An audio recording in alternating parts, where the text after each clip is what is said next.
When Eilat Mazar realized she discovered an ancient structure near Jerusalem, she turned to the Bible to help explain what she found. And she learned that this new discovery supports the biblical accounts of King David and his son Solomon. Beneath the crumbling hills of Jerusalem, where the earth itself is layered with centuries of prayers and blood, a silence older than 3 millennia has finally cracked open. For generations, whispers have drifted through the old city's narrow lanes about the most elusive burial in biblical history, the lost tomb of King Solomon. Breaking news, as a matter of fact, out of the city of David, ancient Jerusalem, one of my favorite places in all of Israel, yet another amazing archaeological discovery at the city of David. This was no ordinary king. His name radiated wealth, wisdom, and an almost otherworldly power. The Hebrew Bible, the Quran, and countless later legends all speak of him as a man of unmatched intellect and unimaginable riches. King Solomon is an intriguing figure because the Bible makes so many claims about him. But for archaeologists and believers alike, there has always been one great aching mystery. Where did Solomon take his final rest? For centuries, the answer seemed to slip away like sand through fingers. Scholars called the tomb a myth. Pilgrims imagined it under the Temple Mount, sealed by curses. Treasure hunters tunneled under Jerusalem for decades and found only disappointment. And yet, a single freak storm, a hidden tunnel, and a sealed stone chamber have now changed the story. What Dr. Emily Carter and her team uncovered in the shadow of Silwan has stunned scholars and shaken believers. Gold, inscriptions, symbols carved into rock that look like instructions rather than decoration, and a sealed chest that no one yet dares to open. Mining activity took place for a long time, and most of the mining operations took place underground. If this is indeed Solomon's tomb, it may be the most explosive archaeological discovery of the modern age. The legend that wouldn't die. To understand the shockwaves, you have to understand the legend. Solomon's name has always carried an aura, part awe, part mystery, even part fear. He was no ordinary monarch. In the 10th century BCE, his reign transformed Israel into a beacon of power. The first temple he built in Jerusalem shimmered with cedar from Lebanon, walls plated in gold, and stones so perfectly cut that they interlocked without mortar. And yet, amid all that grandeur, the texts are almost silent about his death. No sarcophagus, no monument, no chamber marked with his name. A king whose shadow stretches across Judaism, Christianity, and Islam seems to have been deliberately erased from the map of history. For centuries, theories multiplied. Some swore his tomb lay directly under the Temple Mount, guarded by divine wrath. Others believed he was interred in secret caves beneath the Judean hills, their entrances known only to the ancient priests. Medieval knights dug under Jerusalem chasing legends of sacred treasure. 19th century explorers scoured the city of David with scraps of maps and half-remembered local tales. Time after time, they left with nothing but broken stones and heartbreak. William F. Albright, the great biblical archaeologist, once suggested Solomon's resting place had passed from mere archaeology into pure legend. Later tales even warned of a vault so laden with gold that its glare could blind any would-be thief, shielded by collapsible tunnels and curses. Some whispered it was more than a tomb, a repository of ancient scrolls containing geometry, medicine, and even forbidden knowledge.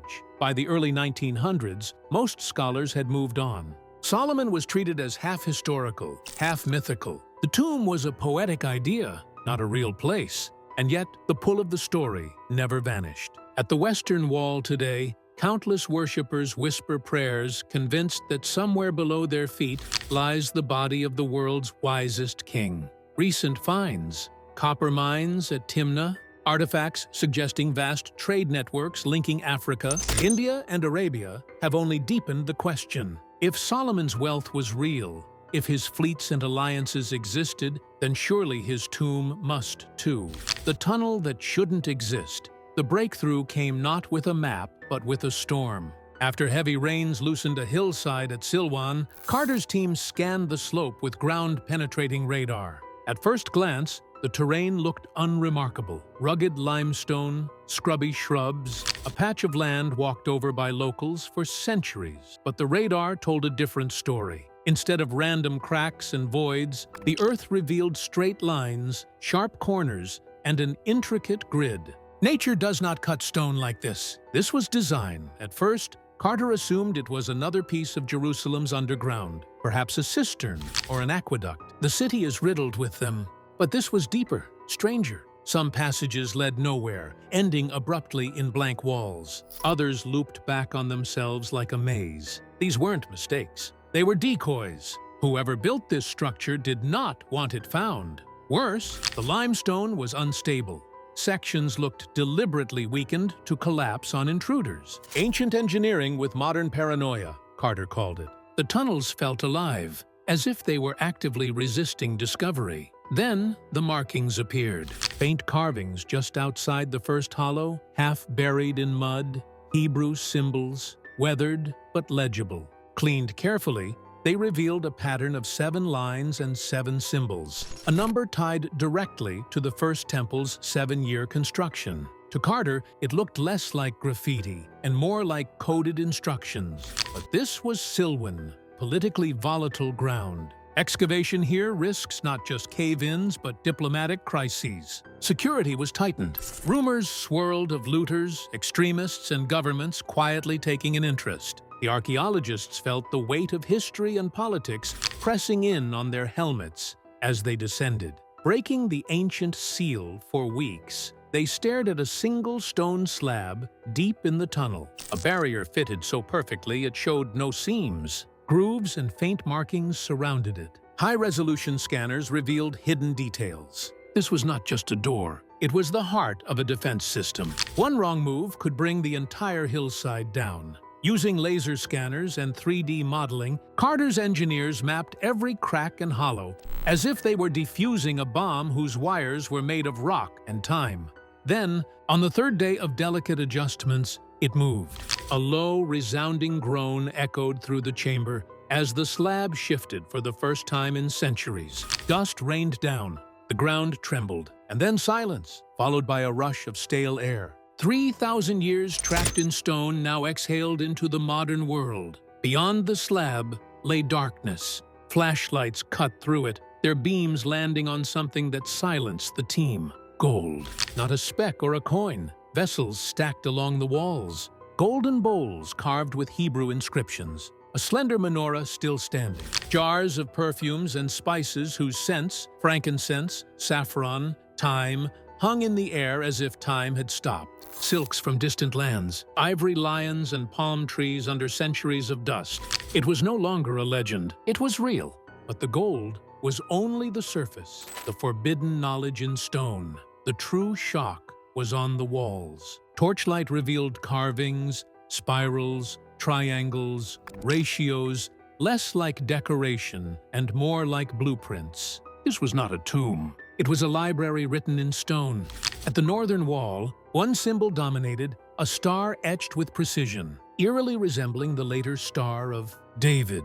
Legends call it the Seal of Solomon, a mark of mystical power, capable of commanding spirits and sealing away dangerous knowledge. Intertwined with it were geometric patterns, perfect ratios of circles to squares, spirals mapped with astronomical accuracy. It's like Solomon's calculus notebook, one scholar muttered. The carvings hinted at architecture, astronomy, and sacred geometry centuries ahead of their time. In a corner lay clay tablets, some cracked, others pristine. The first listed the temple's dimensions, matching the Book of Kings almost exactly. The second unraveled into riddles, keys, hidden wisdom, the voice within the stone. And one line stood out.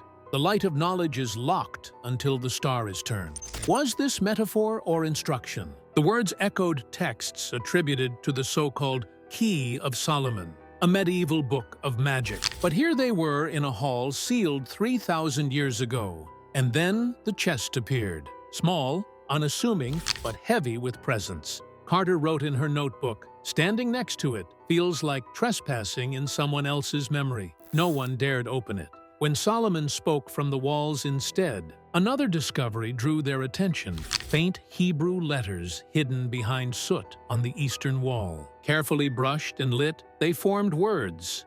"May wisdom guide my hand as stars guide sailors." Simple, poetic, haunting, written in ancient Hebrew, echoing the tone of Proverbs. It felt like Solomon's own voice reaching across 3 millennia. Images of the inscription raced around the world. Some scholars hailed it as the smoking gun, the first personal trace of Solomon ever found. Others scoffed. Too polished, too poetic, maybe carved centuries later to glorify Israel's greatest king. Below the main text, other faint symbols appeared, some Persian in style. Was this truly Solomon or later imitation? The debates raged, but the words themselves felt personal, contemplative, the voice of a ruler looking at the stars under the crushing weight of power. The Queen of Sheba's shadow. Then came the most dramatic name of all. Hidden beneath layers of dust was another inscription, Sheba. The letters were as deliberate as Solomon's. It recounted a royal visit around 950 BCE, the story told in the Book of Kings and echoed in the Quran. For centuries, the Queen of Sheba has fascinated believers and skeptics alike. A monarch from wealthy Sabia, perhaps modern Ethiopia or Yemen, she traveled with caravans of spices, jewels, and riddles to test Solomon's wisdom. Scripture says she left awestruck. Islam remembers her as Bilqis, the queen who conversed with the prophet Suleiman. And here she was, not in scripture, but in stone, in a hidden chamber beneath Jerusalem. The carving listed ivory, frankincense, and gold, an exchange sealing not just admiration, but alliance. If authentic, it rewrites history. It suggests Sheba's visit was not a fable, but a diplomatic event that reshaped the ancient Near East. It hints that Solomon's famed wisdom may have been an amalgamation of ideas gathered from far-flung kingdoms, knowledge exchanged across continents. An alcove behind the Sheba inscription held a single object, a ring, thick, heavy, royal, a crude 6-pointed star engraved on its face. The missing King Lab tests would later date the gold to the 10th century BCE. Was this the legendary seal of Solomon? The signet ring of the king himself, long said to grant him power over spirits? Or just a royal seal from a later dynasty? The debate burned hotter. Carter traced the lines with her eyes. "These aren't prayers," she whispered. "They're notes." The chamber was alive with references to music, harps, lyres, flutes, as if the walls were an archive of worship. An intern plucked a replica harp, and the sound hung in the air like a ghostly echo of the past. The chamber wasn't just a tomb or treasury anymore. It was a time capsule of politics, religion, and art, a living archive of Solomon's world. And yet, for all the gold and inscriptions, one thing was missing: the body of Solomon himself. AI scans of the bedrock hint at further hollow spaces beyond the chamber, but reaching them will require permits, diplomacy, and international cooperation rarely seen in Jerusalem. For now, the tomb's deepest secrets remain sealed. The mystery remains. The discovery has left the world torn between awe and frustration. They have touched Solomon's world, perhaps even his personal belongings. Yet the man himself remains elusive. The artifacts whisper of power, wealth, wisdom, and music, but his resting place is still silent. Is this truly Solomon's tomb, or the greatest archaeological illusion of all time? Comment your thoughts below, like, subscribe, and stay tuned. The next chapter of this mystery may already be waiting in the dark. This is your original text, rewritten at full length, with deeper sensory description, historical context, and narrative tension. It's now set up like a full documentary script or a long-form article that could run 3 to 4 times as long when spoken aloud.